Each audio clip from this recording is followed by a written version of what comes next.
balita.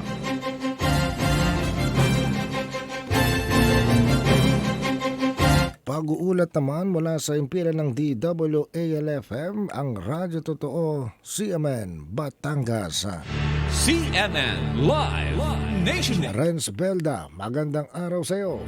Magandang umaga Ariel, magandang umaga Pilipinas. Ang Batangas Police Provincial Office o BPPO sa pamumuno ni Police Colonel Giovanni Emerick Sibalo, Acting Provincial Director ay patuloy na pinaigting ang kanilang mga operasyon sa aerial monitoring sa buong lalawigan ng Batangas. Isinagawa ang drone patrolling ng mga bihasag drone pilot mula sa iba't ibang component city at municipal police station upang maagap na maiwasan ang mga gawaing kriminal, masubaybayan ang mga insidente para sa agarang pagtugon at mapangasiwaan ang daloy ng trapiko sa kanilang nasasakupan.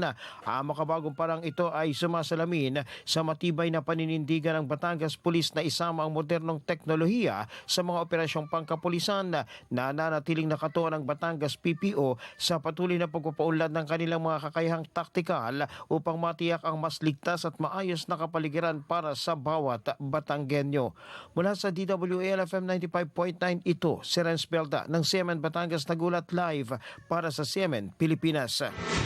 CNN Live Nationwide.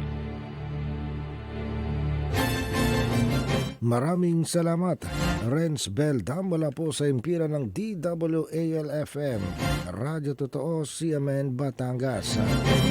Samantala